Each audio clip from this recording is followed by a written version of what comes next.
The Haunted House by Charles Dickens.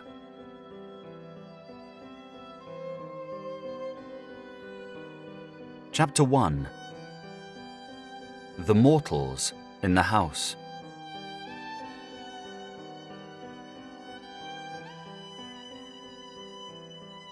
Under none of the accredited ghostly circumstances, and environed by none of the conventional ghostly surroundings, did I first make acquaintance with the house, which is the subject of this Christmas piece. I saw it in the daylight, with the sun upon it. There was no wind, no rain, no lightning, no thunder, no awful or unwonted circumstance of any kind to heighten its effect. More than that, I had come to it direct from a railway station. It was not more than a mile distant from the railway station, and as I stood outside the house, looking back upon the way I had come, I could see the goods train running smoothly along the embankment in the valley. I will not say that everything was utterly commonplace, because I doubt if anything can be that, except to utterly commonplace people. And there, my vanity steps in. But I will take it on myself to say that anybody might see the house as I saw it, any fine autumn morning. The manner of my lighting on it was this. I was travelling towards London out of the north, intending to stop by the way to look at the house. My health required a temporary residence in the country, and a friend of mine who knew that, and who had happened to drive past the house, had written to me to suggest it as a likely place. I had got into the train at midnight, and had fallen asleep, and had woke up and had sat looking out of window at the brilliant northern lights in the sky, and had fallen asleep again, and had woke up again to find the night gone, with the usual discontented conviction on me that I hadn't been to sleep at all. Upon which question, in the first imbecility of that condition, I am ashamed to believe that I would have done wager by battle with the man who sat opposite me. That opposite man had had, through the night, as that opposite man always has, several legs too many, and all of them too long. In addition to this unreasonable conduct, which was only to be expected of him, he had had a pencil and a pocket-book, and had been perpetually listening and taking notes. It had appeared to me that these aggravating notes related to the jolts and bumps of the carriage, and I should have resigned myself to his taking them, under a general supposition that he was in the civil engineering way of life, if he had not sat staring straight over my head whenever he listened. He was a goggle-eyed gentleman of a perplexed aspect, and his demeanour became unbearable. It was a cold, dead morning, the sun not being up yet, and when I had outwatched the paling light of the fires of the iron country and the curtain of heavy smoke that hung at once between me and the stars and between me and the day, I turned to my fellow traveller and said, "I beg your pardon, sir, but do you observe anything particular in me?" For really he appeared to be taking down either my travelling cap or my hair with a minuteness that was a liberty. The goggle-eyed gentleman withdrew his eyes from behind me, as if the back of the carriage were 100 miles off, and said, with a lofty look of compassion for my insignificance, "In you, sir? B." "B, sir?" said I, growing warm. "I have nothing to do with you, sir," returned the gentleman. "Pray, let me listen." "Oh." He enunciated this vowel after a pause and noted it down. At first I was alarmed, for an express lunatic and no communication with the guard is a serious position. The thought came to my relief that the gentleman might be what is properly called a rapper, one of a sect for some of whom I have the highest respect, but whom I don't believe in. I was going to ask him the question when he took the bread out of my mouth. "You will excuse me," said the gentleman contemptuously, "if I am too much in advance of common humanity to trouble myself at all about it. I have passed the night, as indeed I pass the whole of my time now, in spiritual intercourse." "Oh," said I, somewhat snappishly. "The conferences of the night began," continued the gentleman, turning several leaves of his notebook, "with this message: 'Evil communications corrupt good manners.'" "Sound," said I, "but absolutely new?" "New from spirits," returned the gentleman. I could only repeat my rather snappish "Oh," and asked if I might be favoured with the last communication. "A bird in the hand," said the gentleman, reading his last entry with great solemnity, "is worth 2 in the bosh." "Truly, I am of the same opinion," said I. "But shouldn't it be bush?" "It came to me bosh," returned the gentleman. The gentleman then informed me that the spirit of Socrates had delivered this special revelation in the course of the night. "My friend, I hope you are pretty well. There are 2 in this railway carriage. How do you do? There are 17,479 spirits here, but you cannot see them. Pythagoras is here. He is not at liberty to mention it, but hopes you like travelling." Galileo likewise had dropped in with this scientific intelligence. "I am glad to see you, amico. Come sta? Water will freeze when it is cold enough. Addio." In the course of the night, also, the following phenomena had occurred. Bishop Butler had insisted on spelling his name Bubbler, for which offence against orthography and good manners he had been dismissed as out of temper. John Milton, suspected of wilful mystification, had repudiated the authorship of Paradise Lost, and had introduced, as joint authors of that poem, 2 unknown gentlemen, respectively named Grungers and Skagington. And Prince Arthur, nephew of King John of England, had described himself as tolerably comfortable in the 7th Circle, where he was learning to paint on velvet under the direction of Mrs. Trimmer and Mary Queen of Scots. If this should meet the eye of the gentleman who favoured me with these disclosures, I trust he will excuse my confessing that the sight of the rising sun and the contemplation of the magnificent order of the vast universe made me impatient of them. In a word, I was so impatient of them that I was mightily glad to get out at the next station, and to exchange these clouds and vapours for the free air of heaven. By that time, it was a beautiful morning. As I walked away among such leaves as had already fallen from the golden, brown, and russet trees, and as I looked around me on the wonders of creation and thought of the steady, unchanging, and harmonious laws by which they are sustained, the gentleman's spiritual intercourse seemed to me as poor a piece of journey work as ever this world saw, in which heathen state of mind I came within view of the house, and stopped to examine it attentively. It was a solitary house, standing in a sadly neglected garden, a pretty even square of some 2 acres. It was a house of about the time of George II, as stiff, as cold, as formal, and in as bad taste as could possibly be desired by the most loyal admirer of the whole quartet of Georges. It was uninhabited, but had, within a year or 2, been cheaply repaired to render it habitable.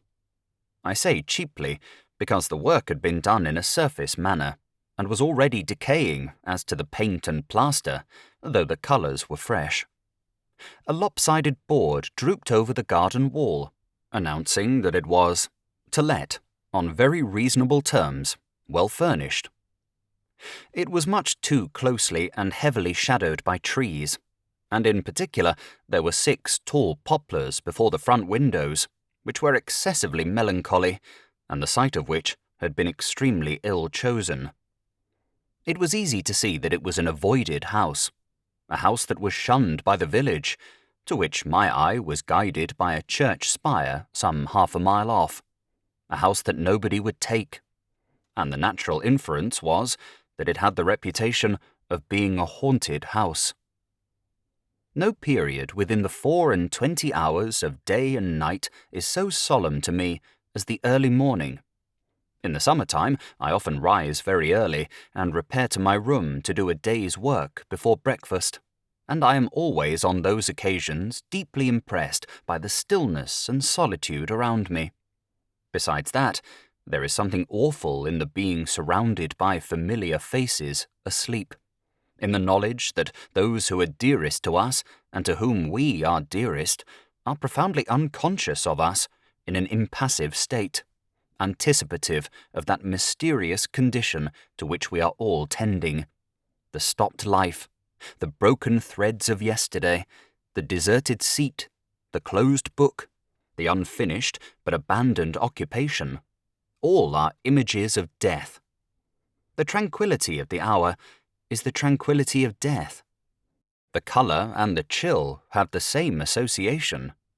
Even a certain air that familiar household objects take upon them when they first emerge from the shadows of the night into the morning, of being newer, and as they used to be long ago, has its counterpart in the subsidence of the worn face of maturity or age in death into the old youthful look. Moreover, I once saw the apparition of my father at this hour. He was alive and well, and nothing ever came of it, but I saw him in the daylight, sitting with his back towards me, on a seat that stood beside my bed. His head was resting on his hand, and whether he was slumbering or grieving I could not discern. Amazed to see him there, I sat up, moved my position, leaned out of bed, and watched him. As he did not move, I spoke to him more than once. As he did not move then, I became alarmed and laid my hand upon his shoulder, as I thought, and there was no such thing. For all these reasons, and for others less easily and briefly stateable, I find the early morning to be my most ghostly time.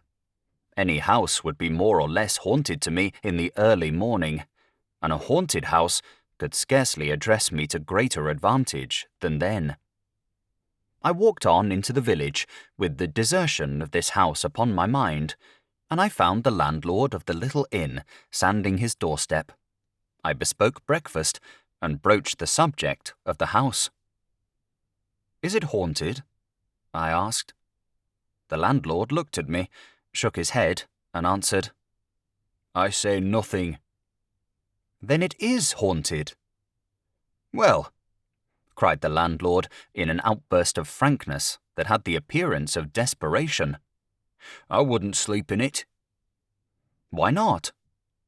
"If I wanted to have all the bells in a house ring with nobody to ring 'em, and all the doors in a house bang with nobody to bang 'em, and all sorts of feet treading about with no feet there, why then," said the landlord, "I'd sleep in that house."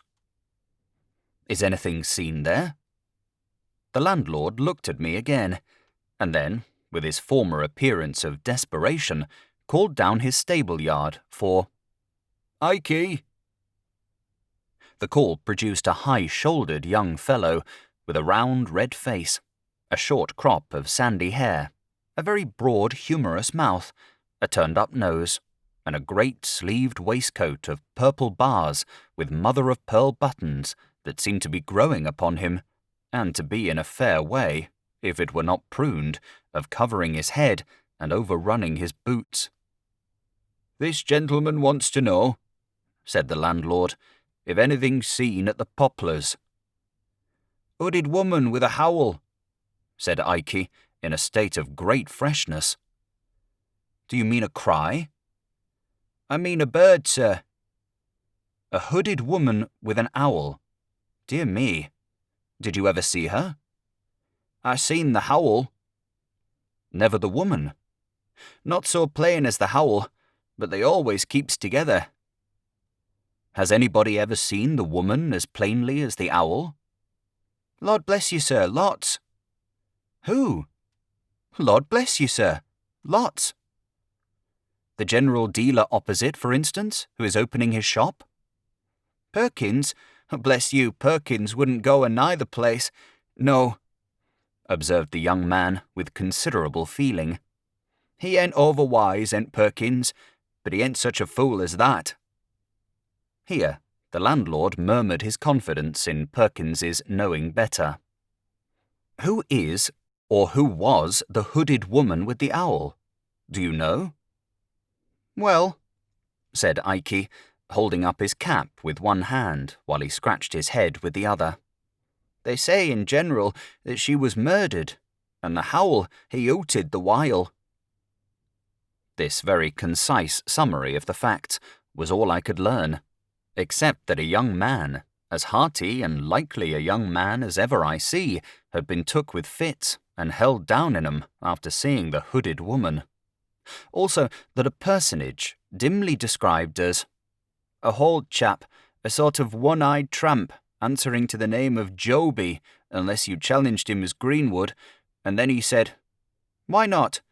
And even if so, mind your own business," had encountered the hooded woman a matter of 5 or 6 times.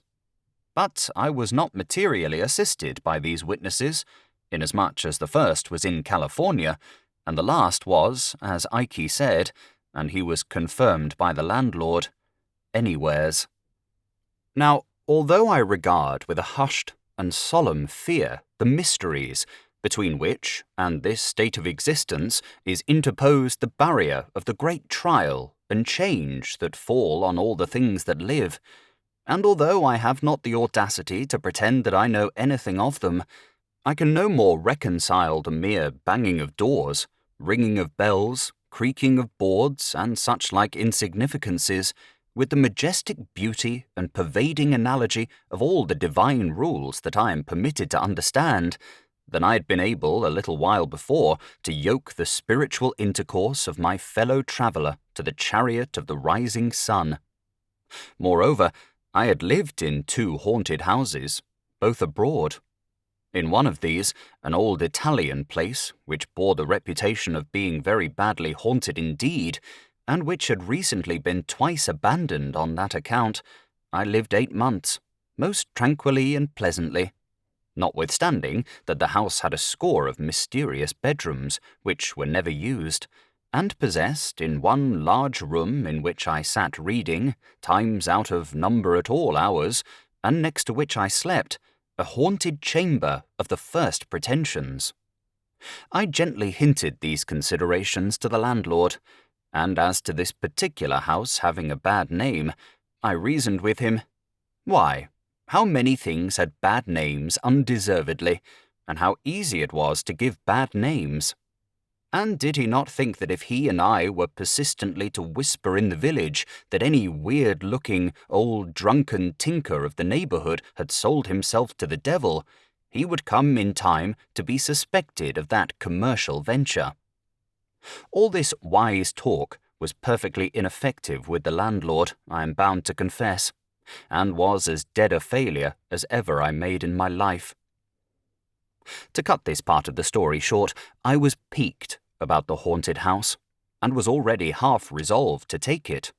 So after breakfast I got the keys from Perkins's brother-in-law, a whip and harness maker who keeps the post office, and is under submission to a most rigorous wife, of the doubly seceding little Emmanuel persuasion, and went up to the house, attended by my landlord and by Ike. Within, I found it, as I had expected, transcendently dismal. The slowly changing shadows waved on it from the heavy trees were doleful in the last degree. The house was ill-placed, ill-built, ill-planned, and ill-fitted. It was damp. It was not free from dry rot. There was a flavour of rats in it, and it was the gloomy victim of that indescribable decay which settles on all the work of man's hands whenever it's not turned to man's account. The kitchens and offices were too large and too remote from each other. Above stairs and below, waste tracts of passage intervened between patches of fertility represented by rooms, and there was a mouldy old well with a green growth upon it, hiding like a murderous trap near the bottom of the back stairs, under the double row of bells.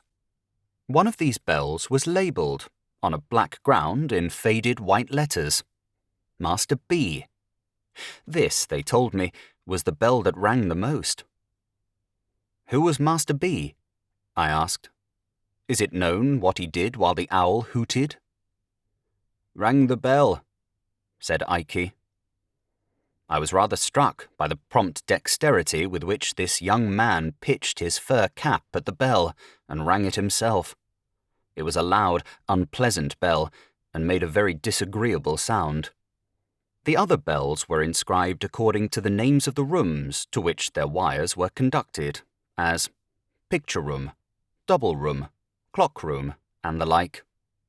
Following Master B's bell to its source, I found that young gentleman to have had but indifferent third-class accommodation in a triangular cabin under the cockloft, with a corner fireplace, which Master B must have been exceedingly small if he were ever able to warm himself at, and a corner chimney-piece like a pyramidal staircase to the ceiling for Tom Thumb. The papering of one side of the room had dropped down bodily, with fragments of plaster adhering to it, and almost blocked up the door. It appeared that Master B, in his spiritual condition, always made a point of pulling the paper down. Neither the landlord nor Ike could suggest why he made such a fool of himself. Except that the house had an immensely large, rambling loft at top, I made no other discoveries. It was moderately well furnished, but sparely. Some of the furniture, say a third, was as old as the house. The rest was of various periods within the last half-century. I was referred to a corn chandler in the market-place of the county town to treat for the house. I went that day, and took it for 6 months. It was just the middle of October when I moved in with my maiden sister. I venture to call her 38, she is so very handsome, sensible, and engaging. We took with us a deaf stableman, my bloodhound, Turk, 2 women servants, and a young person called an odd girl. I have reason to record of the attendant last enumerated, who was one of the St. Lawrence's Union female orphans, that she was a fatal mistake, and a disastrous engagement. The year was dying early. The leaves were falling fast. It was a raw, cold day when we took possession, and the gloom of the house was most depressing. The cook, an amiable woman, but of a weak turn of intellect, burst into tears on beholding the kitchen, and requested that her silver watch might be delivered over to her sister, 2 Tuppintuck's Gardens, Liggs Walk, Clapham Rise, in the event of anything happening to her from the damp. Streaker, the housemaid, feigned cheerfulness, but was the greater martyr. The odd girl, who had never been in the country, alone was pleased, and made arrangements for sowing an acorn in the garden outside the scullery window, and rearing an oak. We went before dark through all the natural, as opposed to supernatural, miseries incidental to our state. Dispiriting reports ascended like the smoke from the basement in volumes, and descended from the upper rooms. There was no rolling pin, there was no salamander, which failed to surprise me, for I don't know what it is. There was nothing in the house. What there was broken. The last people must have lived like pigs. What could the meaning of the landlord be? Through these distresses, the odd girl was cheerful and exemplary. But within 4 hours after dark, we had got into a supernatural groove, and the odd girl had seen eyes, and was in hysterics. My sister and I had agreed to keep the haunting strictly to ourselves, and my impression was, and still is, that I had not left Ike, when he helped to unload the cart, alone with the women, or any one of them, for 1 minute. Nevertheless, as I say, the odd girl had seen eyes.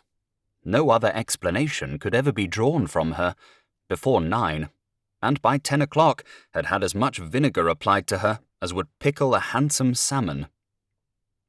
I leave a discerning public to judge of my feelings when, under these untoward circumstances, at about 10:30 o'clock, Master B's bell began to ring in a most infuriated manner, and Turk howled until the house resounded with his lamentations. I hope I may never again be in a state of mind so unchristian as the mental frame in which I lived for some weeks, respecting the memory of Master B. Whether his bell was rung by rats, or mice, or bats, or wind, or what other accidental vibration, or sometimes by one cause, sometimes another, and sometimes by collusion, I don't know. But certain it is that it did ring 2 nights out of 3, until I conceived the happy idea of twisting Master B's neck. In other words, breaking his bell short off, and silencing that young gentleman, as to my experience and belief, forever. But by that time the odd girl had developed such improving powers of catalepsy that she had become a shining example of that very inconvenient disorder. She would stiffen like a Guy Fawkes endowed with unreason on the most irrelevant occasions. I would address the servants in a lucid manner, pointing out to them that I had painted Master B's room and balked the paper, and taken Master B's bell away and balked the ringing. And if they could suppose that that confounded boy had lived and died to clothe himself with no better behaviour than would most unquestionably have brought him and the sharpest particles of a birch broom into close acquaintance in the present imperfect state of existence, could they also suppose a mere poor human being, such as I was, capable by those contemptible means of counteracting and limiting the powers of the disembodied spirits of the dead, or of any spirits? I say I would become emphatic and cogent, not to say rather complacent, in such an address, when it would all go for nothing by reason of the odd girl's suddenly stiffening from the toes upward, and glaring among us like a parochial petrifaction. Streaker, the housemaid, too, had an attribute of a most discomforting nature. I am unable to say whether she was of an unusually lymphatic temperament, or what else was the matter with her, but this young woman became a mere distillery for the production of the largest and most transparent tears I ever met with. Combined with these characteristics was a peculiar tenacity of hold in those specimens, so that they didn't fall, but hung upon her face and nose. In this condition, and mildly and deplorably shaking her head, her silence would throw me more heavily than the admirable Crichton could have done in a verbal disputation for a purse of money. Cook, likewise, always covered me with confusion, as with a garment, by neatly winding up the session with the protest that the ooze was wearing her out, and by meekly repeating her last wishes regarding her silver watch. As to our nightly life, the contagion of suspicion and fear was among us, and there is no such contagion under the sky. Hooded woman? According to the accounts, we were in a perfect convent of hooded women. Noises? With that contagion downstairs, I myself have sat in the dismal parlour, listening, until I have heard so many and such strange noises that they would have chilled my blood, if I had not warmed it by dashing out to make discoveries. Try this in bed in the dead of the night. Try this at your own comfortable fireside in the life of the night. You can fill any house with noises, if you will, until you have a noise for every nerve in your nervous system. I repeat, the contagion of suspicion and fear was among us, and there is no such contagion under the sky. The women, their noses in a chronic state of excoriation from smelling salts, were always primed and loaded for a swoon, and ready to go off with hair triggers. The 2 elder detached the odd girl on all expeditions that were considered doubly hazardous, and she always established the reputation of such adventures by coming back cataleptic. If Cook or Streaker went overhead after dark, we knew we should presently hear a bump on the ceiling, and this took place so constantly that it was as if a fighting man were engaged to go about the house, administering a touch of his art, which, I believe, is called the auctioneer, to every domestic he met with. It was in vain to do anything. It was in vain to be frightened, for the moment, in one's own person, by a real owl, and then to show the owl. It was in vain to discover, by striking an accidental discord on the piano, that Turk always howled at particular notes and combinations.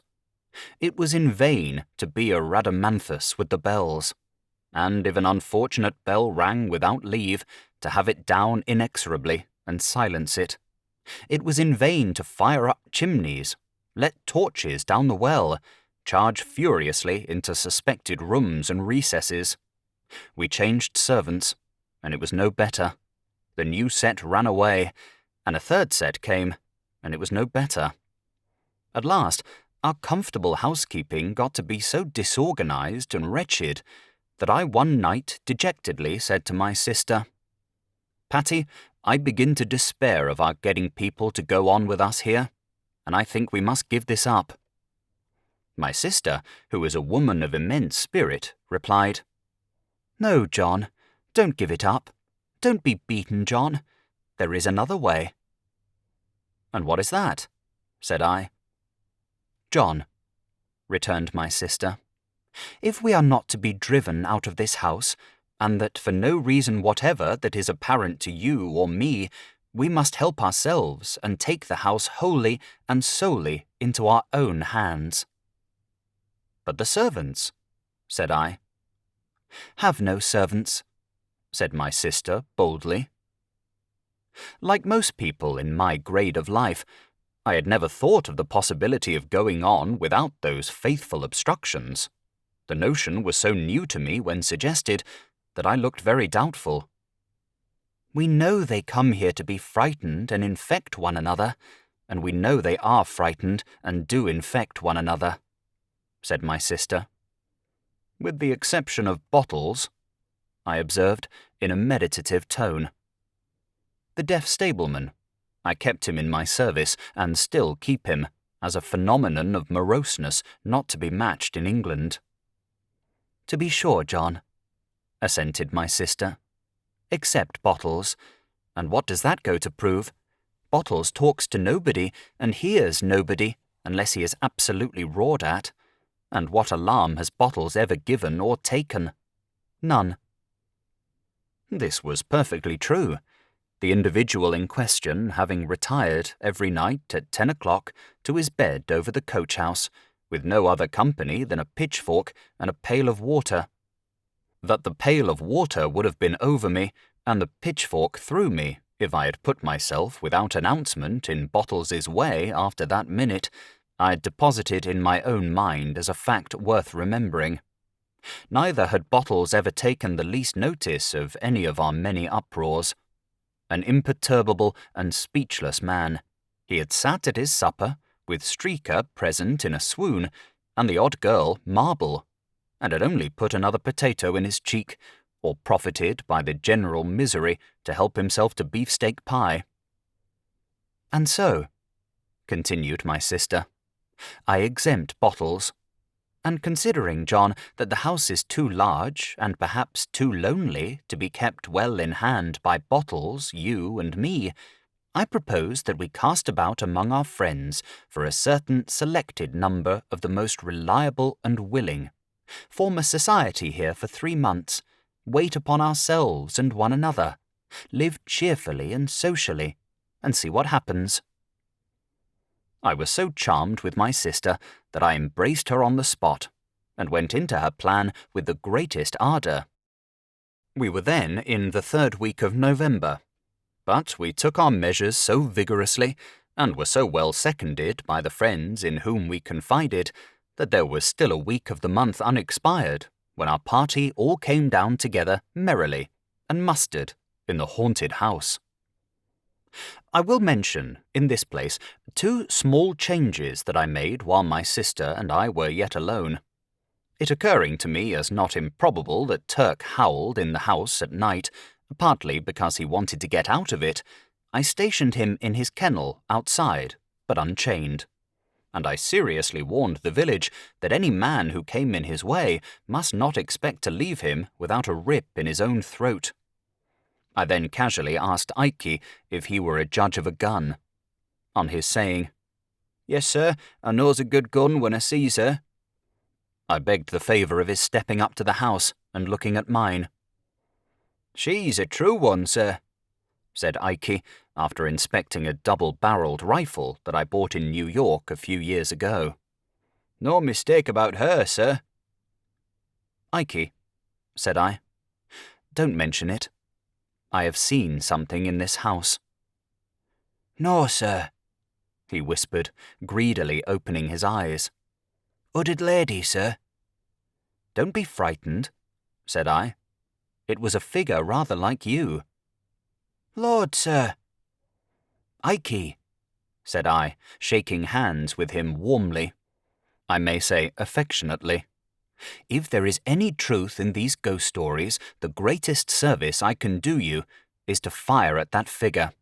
And I promise you, by heaven and earth, I will do it with this gun, if I see it again." The young man thanked me and took his leave with some little precipitation, after declining a glass of liquor.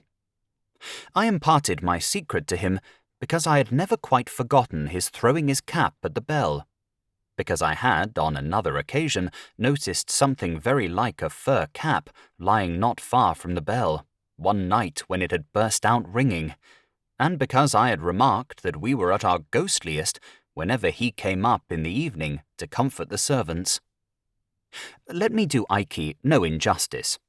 He was afraid of the house, and believed in its being haunted, and yet he would play false on the haunting side, so surely as he got an opportunity. The odd girl's case was exactly similar. She went about the house in a state of real terror, and yet lied monstrously and wilfully, and invented many of the alarms she spread, and made many of the sounds we heard. I had had my eye on the two, and I know it. It is not necessary for me here to account for this preposterous state of mind. I content myself with remarking that it is familiarly known to every intelligent man who has had fair medical, legal, or other watchful experience, that it is as well established and as common a state of mind as any with which observers are acquainted, and that it is one of the first elements above all others rationally to be suspected in, and strictly looked for, and separated from, any question of this kind. To return to our party. The first thing we did when we were all assembled was to draw lots for bedrooms. That done, and every bedroom, and indeed the whole house, having been minutely examined by the whole body, we allotted the various household duties, as if we had been on a gypsy party, or a yachting party, or a hunting party, or were shipwrecked. I then recounted the floating rumours concerning the hooded lady, the owl, and Master B, with others, still more filmy, which had floated about during our occupation, relative to some ridiculous old ghost of the female gender who went up and down, carrying the ghost of a round table, and also to an impalpable jackass whom nobody was ever able to catch. Some of these ideas I really believe our people below had communicated to one another in some diseased way, without conveying them in words. We then gravely called one another to witness that we were not there to be deceived or to deceive, which we considered pretty much the same thing, and that, with a serious sense of responsibility, we would be strictly true to one another, and would strictly follow out the truth. The understanding was established that anyone who heard unusual noises in the night, and who wished to trace them, should knock at my door. Lastly, that on 12th night, the last night of Holy Christmas, all our individual experiences since that then present hour of our coming together in the haunted house should be brought to light for the good of all, and that we would hold our peace on the subject till then, unless on some remarkable provocation to break silence. We were, in number and in character, as follows. First, to get my sister and myself out of the way, there were we two. In the drawing of lots, my sister drew her own room, and I drew Master B's. Next, there was our first cousin, John Herschel, so called after the great astronomer, than whom I suppose a better man at a telescope does not breathe. With him was his wife, a charming creature to whom he had been married in the previous spring. I thought it, under the circumstances, rather imprudent to bring her, because there is no knowing what even a false alarm may do at such a time. But I suppose he knew his own business best, and I must say that if she had been my wife, I never could have left her endearing and bright face behind. They drew the clock-room. Alfred Starling, an uncommonly agreeable young fellow of 28, for whom I have the greatest liking, was in the double-room, mine, usually, and designated by that name from having a dressing-room within it with 2 large and cumbersome windows, which no wedges I was ever able to make would keep from shaking, in any weather, wind or no wind. Alfred is a young fellow who pretends to be fast, another word for loose, as I understand the term, but who is much too good and sensible for that nonsense, and who would have distinguished himself before now, if his father had not unfortunately left him a small independence of 200 a year, on the strength of which his only occupation in life has been to spend 6. I am in hopes, however, that his banker may break, or that he may enter into some speculation guaranteed to pay 20%, for I am convinced that if he could only be ruined, his fortune is made. Belinda Bates, bosom friend of my sister, and a most intellectual, amiable, and delightful girl, got the picture-room.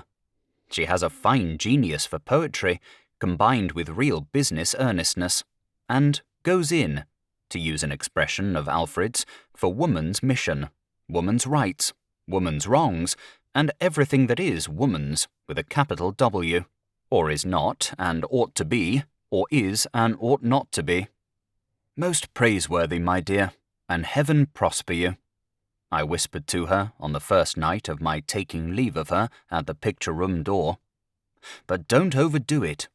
And in respect of the great necessity there is, my darling, for more employments being within the reach of women than our civilization has as yet assigned to her, don't fly at the unfortunate men, even those men who are at first sight in your way, as if they were the natural oppressors of your sex. For trust me, Belinda, they do sometimes spend their wages among wives and daughters, sisters, mothers, aunts and grandmothers, and the play is really not all Wolf and Red Riding Hood, but has other parts in it. However, I digress. Belinda, as I have mentioned, occupied the picture-room. We had but 3 other chambers, the corner-room, the cupboard-room, and the garden-room. My old friend Jack Governor slung his hammock, as he called it, in the corner-room. I have always regarded Jack as the finest-looking sailor that ever sailed. He is grey now, but as handsome as he was a quarter of a century ago. Nay, handsomer. A portly, cheery, well-built figure of a broad-shouldered man, with a frank smile, a brilliant dark eye, and a rich, dark eyebrow. I remember those under darker hair, and they look all the better for their silver setting. He has been wherever his Union namesake flies, has Jack, and I have met old shipmates of his away in the Mediterranean and on the other side of the Atlantic who have beamed and brightened at the casual mention of his name, and have cried, "You know Jack Governor? Then you know a prince of men." That he is, and so unmistakably a naval officer that if you were to meet him coming out of an Eskimo snow hut in sealskin, you would be vaguely persuaded he was in full naval uniform. Jack once had that bright, clear eye of his on my sister, but it fell out that he married another lady and took her to South America, where she died. This was a dozen years ago or more. He brought down with him to our haunted house a little cask of salt beef, for he is always convinced that all salt beef not of his own pickling is mere carrion, and invariably, when he goes to London, packs a piece in his portmanteau. He had also volunteered to bring with him one Nat Beaver, an old comrade of his, captain of a merchantman. Mr. Beaver, with a thick-set wooden face and figure, and apparently as hard as a block all over, proved to be an intelligent man, with a world of watery experiences in him, and great practical knowledge. At times, there was a curious nervousness about him, apparently the lingering result of some old illness, but it seldom lasted many minutes. He got the cupboard room and lay there next to Mr. Undery, my friend and solicitor, who came down in an amateur capacity to go through with it, as he said, and who plays whist better than the whole law list, from the red cover at the beginning to the red cover at the end. I never was happier in my life, and I believe it was the universal feeling among us. Jack Governor, always a man of wonderful resources, was chief cook, and made some of the best dishes I ever ate, including unapproachable curries. My sister was pastry cook and confectioner. Starling and I were cook's mate, turn and turn about, and on special occasions the chief cook pressed Mr. Beaver. We had a great deal of outdoor sport and exercise, but nothing was neglected within, and there was no ill humour or misunderstanding among us, and our evenings were so delightful that we had at least one good reason for being reluctant to go to bed. We had a few night alarms in the beginning. On the first night I was knocked up by Jack with a most wonderful ship's lantern in his hand, like the gills of some monster of the deep, who informed me that he was going aloft to the main truck to have the weathercock down. It was a stormy night, and I remonstrated, but Jack called my attention to its making a sound like a cry of despair, and said somebody would be hailing a ghost presently if it wasn't done.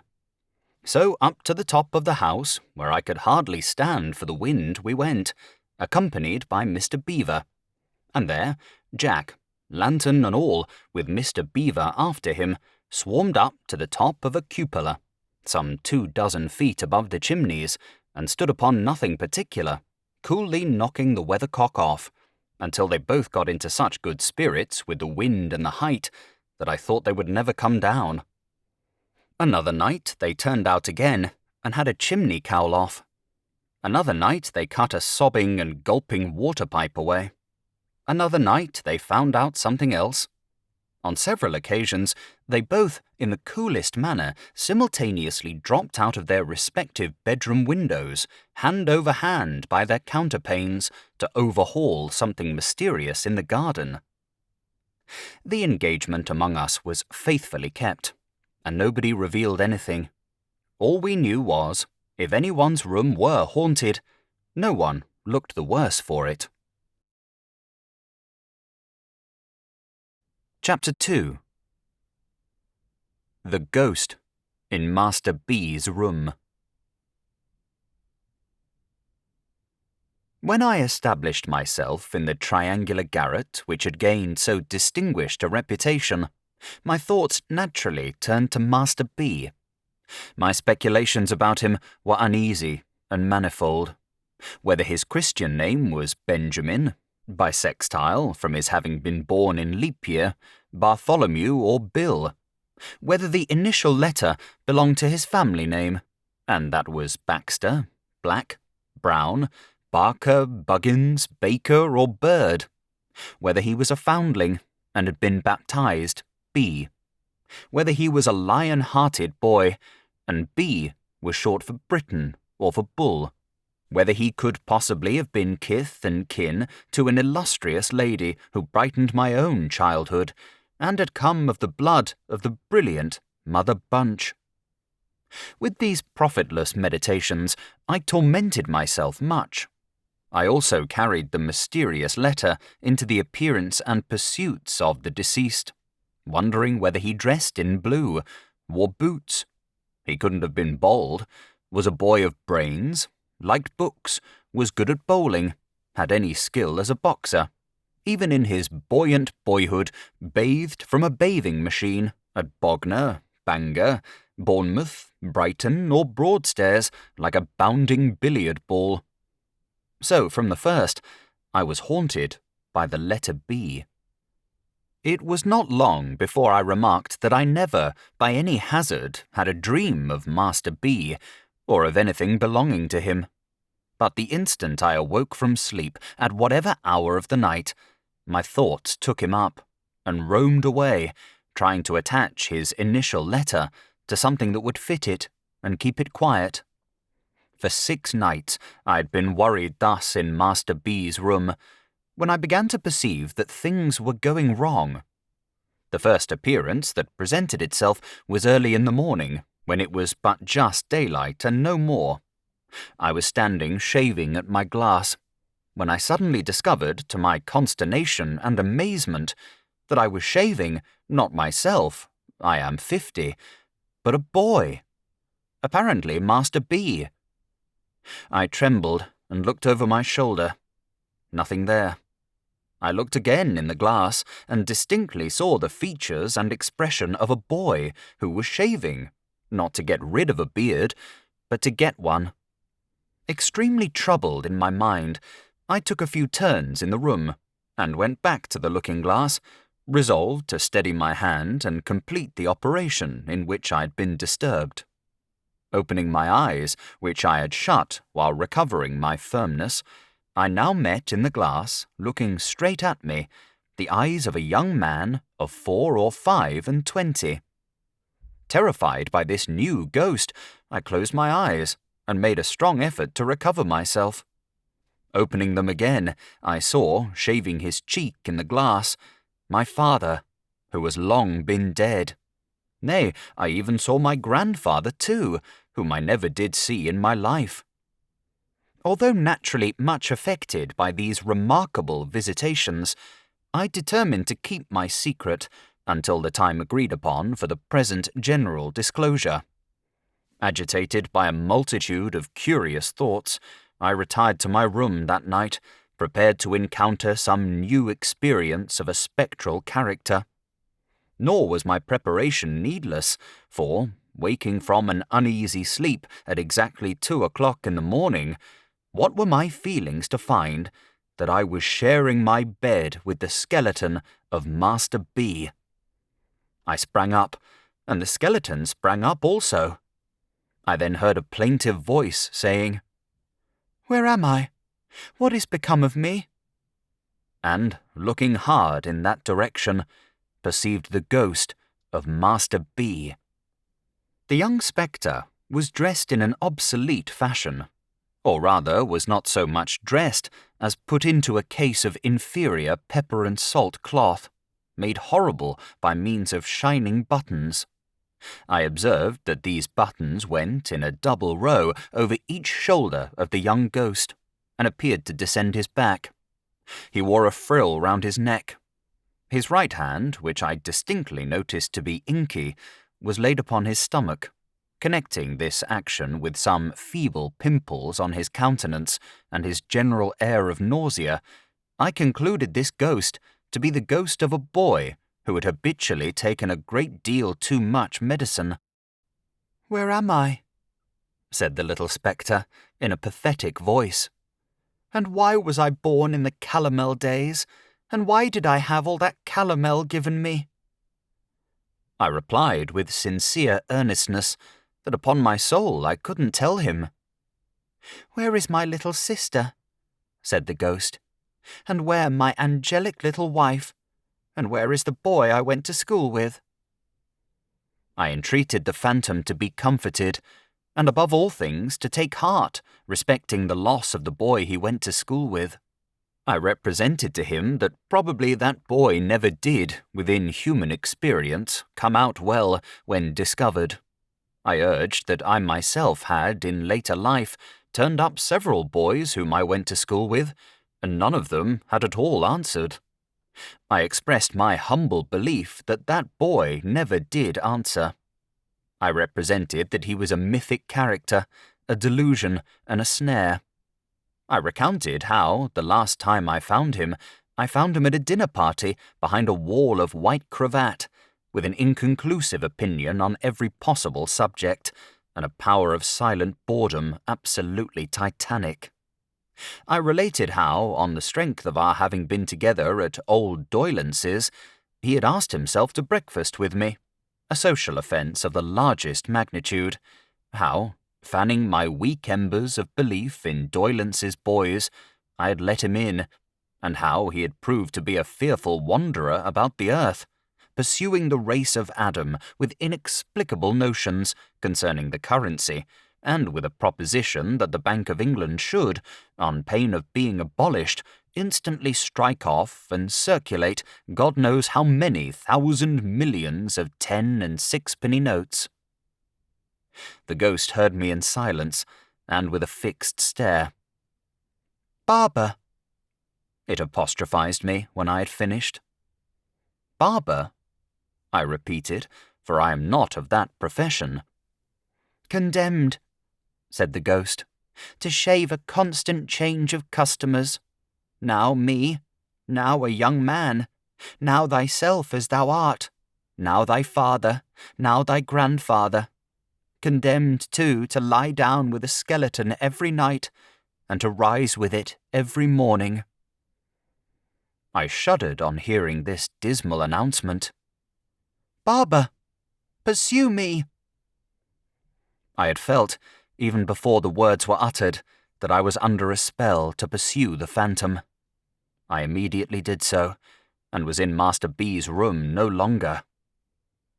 Most people know what long and fatiguing night journeys had been forced upon the witches who used to confess, and who, no doubt, told the exact truth, particularly as they were always assisted with leading questions, and the torture was always ready. I asseverate that during my occupation of Master B's room, I was taken by the ghost that haunted it on expeditions fully as long and wild as any of those. Assuredly, I was presented to no shabby old man with a goat's horns and tail, something between Pan and an old clothesman, holding conventional receptions, as stupid as those of real life and less decent. But I came upon other things, which appeared to me to have more meaning. Confident that I speak the truth and shall be believed, I declare without hesitation that I followed the ghost, in the first instance, on a broomstick, and afterwards on a rocking horse. The very smell of the animal's paint, especially when I brought it out by making him warm, I am ready to swear to. I followed the ghost afterwards in a hackney coach, an institution with the peculiar smell of which the present generation is unacquainted, but to which I am again ready to swear as a combination of stable, dog with the mange, and very old bellows. In this, I appeal to previous generations to confirm or refute me. I pursued the phantom on a headless donkey, at least upon a donkey who was so interested in the state of his stomach that his head was always down there, investigating it, on ponies expressly born to kick up behind, on roundabouts and swings from fairs, in the first cab, another forgotten institution, where the fare regularly got into bed and was tucked up with the driver.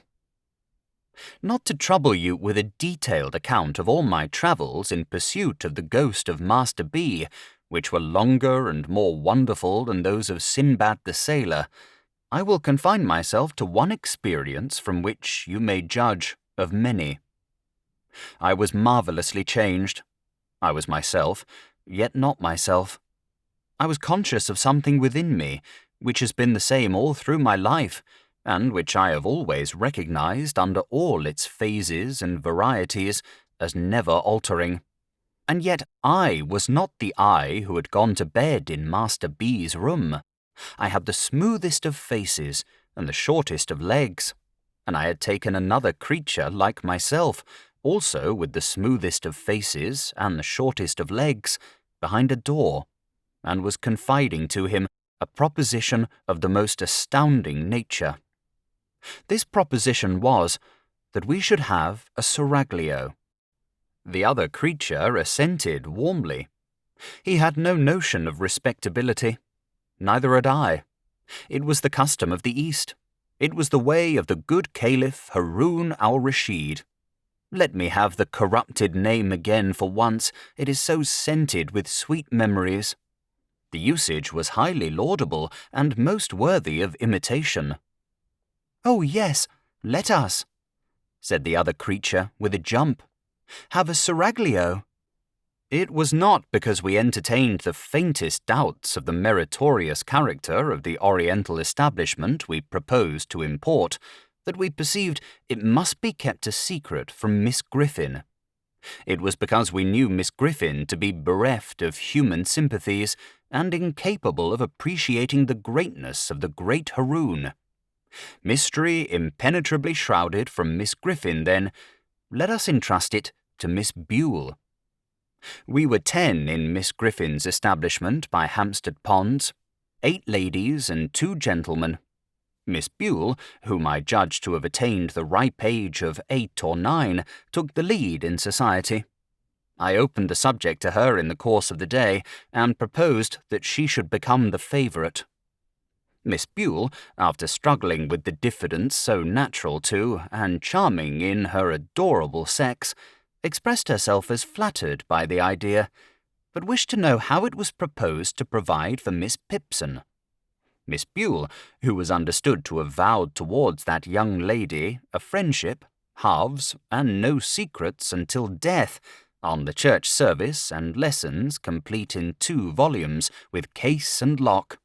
Miss Bule said she could not, as the friend of Miss Pipson, disguise from herself or me that Pipson was not one of the common. Now, Miss Pipson, having curly hair and blue eyes, which was my idea of anything mortal and feminine that was called fair, I promptly replied that I regarded Miss Pipson in the light of a fair Circassian. "And what then?" Miss Bule pensively asked. I replied that she must be unveiled by a merchant, brought to me veiled, and purchased as a slave. The other creature had already fallen into the second male place in the state, and was set apart for Grand Vizier. He afterwards resisted this disposal of events, but had his hair pulled until he yielded. "Shall I not be jealous?" Miss Bule inquired, casting down her eyes. "Zobeida, no," I replied. "You will ever be the favourite sultana. The first place in my heart and on my throne will ever be yours." Miss Bule, upon that assurance, consented to propound the idea to her 7 beautiful companions, it occurring to me in the course of the same day that we knew we could trust a grinning and good-natured soul called Tabby, who was the serving drudge of the house, and had no more figure than one of the beds. I slipped into Miss Bule's hand after supper a little note to that effect, pointing Tabby out for Mesrour, the celebrated chief of the harem. There were difficulties in the formation of the desired institution, as there are in all combinations. The other creature showed himself of a low character, and when defeated in aspiring to the throne, pretended to have conscientious scruples about prostrating himself before the caliph. Wouldn't call him commander of the faithful, spoke of him slightingly and inconsistently as a mere chap. Said he, the other creature, wouldn't play, and was otherwise coarse and offensive. The meanness of disposition was, however, put down by the general indignation of a united seraglio, and I became blessed in the smiles of 8 of the fairest of the daughters of men. The smiles could only be bestowed when Miss Griffin was looking another way, and only then in a very wary manner, for there was a legend among the followers of the Prophet that she saw with a little round ornament in the middle of the pattern on the back of her shawl. But every day after dinner for an hour we were all together, and then the favourite and the rest of the royal harem competed who should most beguile the leisure of the serene Haroun reposing from the cares of state, which were generally, as in most affairs of state, of an arithmetical character, the commander of the faithful being a fearful boggler at a sum. On these occasions the devoted Mesrour was always in attendance, Miss Griffin usually ringing for that officer at the same time with great vehemence, but never acquitted himself in a manner worthy of his historical reputation. In the first place, his bringing a broom into the divan of the caliph, even when Haroun wore on his shoulders the red robe of anger, Miss Pipson's pelisse, though it might be got over for the moment, was never to be quite satisfactorily accounted for. In the second place, his breaking out into grinning exclamations of, "Lawk, you pretties!" was neither Eastern nor respectful. In the third place, when specially instructed to say Bishmillah, he always said Alleluia. This officer, unlike his class, was too good-humoured altogether, kept his mouth open far too wide, expressed approbation to an incongruous extent, and even once, it was on the occasion of the purchase of the fair Circassian for 500,000 purses of gold, and cheap too, embraced the slave, the favourite, and the caliph all round. Parenthetically, let me say, God bless Mesrour, and may there have been sons and daughters on that tender bosom softening many a hard day since. Miss Griffin was a model of propriety, and I am at a loss to imagine what the feelings of the virtuous woman would have been if she had known, as she paraded us down the Hampstead Road, two and two, that she was walking with a stately step at the head of polygamy and Mohammedanism. I believe that a mysterious and terrible joy with which the contemplation of Miss Griffin in this unconscious state inspired us, and a grim sense prevalent among us that there was a dreadful power in our knowledge of what Miss Griffin, who knew all things that could be learnt out of a book, didn't know, were the mainspring of the preservation of our secret. It was wonderfully kept, but was once upon the verge of self-betrayal. The danger and escape occurred upon a Sunday. We were all 10 ranged in a conspicuous part of the gallery at church, with Miss Griffin at our head, as we were every Sunday, advertising the establishment in an unsecular sort of way, when the description of Solomon in his domestic glory happened to be read. The moment that monarch was thus referred to, conscience whispered me, "Thou too, Haroun." The officiating minister had a cast in his eye, and it assisted conscience by giving him the appearance of reading personally at me. A crimson blush, attended by a fearful perspiration, suffused my features. The Grand Vizier became more dead than alive, and the whole seraglio reddened, as if the sunset of Baghdad shone direct upon their lovely faces. At this portentous time, the awful Griffin rose, and balefully surveyed the children of Islam. My own impression was that Church and State had entered into a conspiracy with Miss Griffin to expose us, and that we should all be put into white sheets and exhibited in the centre aisle. But so westerly, if I may be allowed the expression, as opposite to Eastern associations, was Miss Griffin's sense of rectitude, that she merely suspected apples, and we were saved. I have called the seraglio united, upon the question solely whether the commander of the faithful durst exercise a right of kissing in that sanctuary of the palace where its peerless inmates divided. Zobeide asserted a counter-right in the favourite to scratch, and the fair Circassian put her face for refuge into a green baize bag, originally designed for books. On the other hand, a young antelope of transcendent beauty from the fruitful plains of Camden Town, whence she had been brought by traders in the half-yearly caravan that crossed the intermediate desert after the holidays, held more liberal opinions, but stipulated for limiting the benefit of them to that dog and son of a dog, the Grand Vizier, who had no rights and was not in question. At length, the difficulty was compromised by the installation of a very youthful slave as deputy.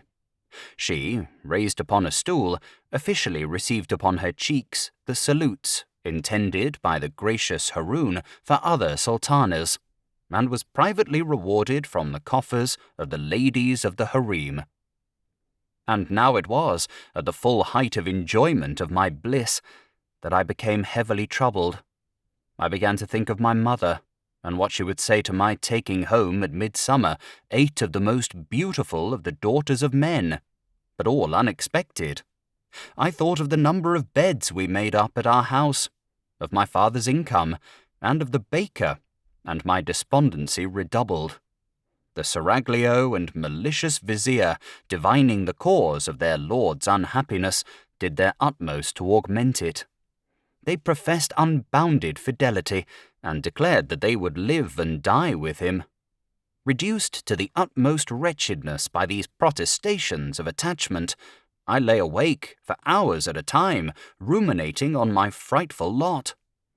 In my despair, I think I might have taken an early opportunity of falling on my knees before Miss Griffin, avowing my resemblance to Solomon, and praying to be dealt with according to the outraged laws of my country, if an unthought-of means of escape had not opened before me. One day we were out walking, 2 and 2, on which occasion the vizier had his usual instructions to take note of the boy at the turnpike, and if he profanely gazed, which he always did, at the beauties of the harem, to have him bowstrung in the course of the night. And it happened that our hearts were veiled in gloom. An unaccountable action on the part of the antelope had plunged the state into disgrace. That charmer, on the representation that the previous day was her birthday, and that vast treasures had been sent in a hamper for its celebration, both baseless assertions, had secretly but most pressingly invited 35 neighbouring princes and princesses to a ball and supper, with a special stipulation that they were not to be fetched till 12. This wandering of the antelope's fancy led to the surprising arrival at Miss Griffin's door in divers equipages and under various escorts of a great company in full dress, who were deposited on the top step in a flush of high expectancy, and who were dismissed in tears. At the beginning of the double knocks attendant on these ceremonies, the antelope had retired to a back attic and bolted herself in, and at every new arrival Miss Griffin had gone so much more and more distracted that at last she had been seen to tear her front. Ultimate capitulation on the part of the offender had been followed by solitude in the linen closet, bread and water, and a lecture to all, of vindictive length, in which Miss Griffin had used expressions: firstly, "I believe you all knew of it." Secondly, "Every one of you is as wicked as another." Thirdly, "A pack of little wretches." Under these circumstances, we were walking drearily along, and I especially, with my responsibilities heavy on me, was in a very low state of mind, when a strange man accosted Miss Griffin, and after walking on at her side for a little while, and talking with her, looked at me. Supposing him to be a minion of the law, and that my hour was come, I instantly ran away, with the general purpose of making for Egypt. The whole seraglio cried out when they saw me making off as fast as my legs would carry me. I had an impression that the first turning on the left, and round by the public house, would be the shortest way to the pyramids. Miss Griffin screamed after me, the faithless vizier ran after me, and the boy at the turnpike dodged me into a corner like a sheep and cut me off. Nobody scolded me when I was taken and brought back.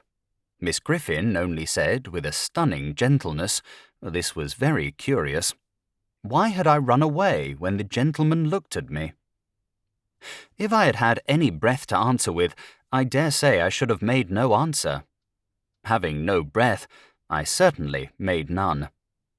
Miss Griffin and the strange man took me between them and walked me back to the palace in a sort of state, but not at all, as I couldn't help feeling with astonishment, in culprit state.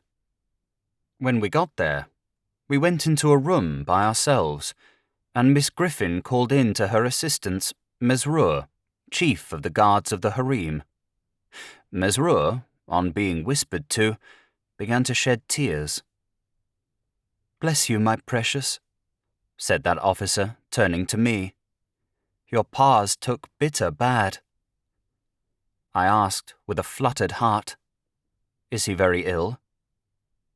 "Lord temper the wind to you, my lamb," said the good Mesrour, kneeling down, that I might have a comforting shoulder for my head to rest on. "Your pa's dead." Haroun al-Rashid took to flight at the words. The seraglio vanished. From that moment, I never again saw one of the 8 of the fairest of the daughters of men. I was taken home, and there was debt at home, as well as death, and we had a sale there. My own little bed was so superciliously looked upon by a power unknown to me, hazily called the trade, that a brass coal scuttle, a roasting jack, and a bird cage were obliged to be put into it to make a lot of it, and then it went for a song. So I heard mentioned, and I wondered what song, and thought what a dismal song it must have been to sing. Then I was sent to a great, cold, bare school of big boys, where everything to eat and wear was thick and clumpy, without being enough, where everybody, large and small, was cruel, where the boys knew all about the sale before I got there, and asked me what I had fetched, and who had bought me, and hooted at me, "Going, going, gone." I never whispered in that wretched place that I had been Haroun, or had had a seraglio, for I knew that if I mentioned my reverses, I should be so worried that I should have to drown myself in the muddy pond near the playground, which looked like the beer. Ah me! Ah me! No other ghost has haunted the boys' room, my friends, since I have occupied it, than the ghost of my own childhood, the ghost of my own innocence, the ghost of my own airy belief. Many a time have I pursued the phantom, never with this man's stride of mine to come up with it, never with these man's hands of mine to touch it, never more to this man's heart of mine to hold it in its purity. And here you see me working out, as cheerfully and thankfully as I may, my doom of shaving in the glass a constant change of customers, and of lying down and rising up with the skeleton allotted to me for my mortal companion.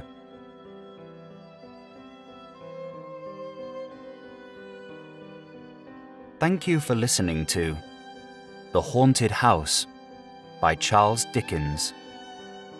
If you have enjoyed this audiobook, please consider subscribing and leaving a like to help in the making of future audiobooks.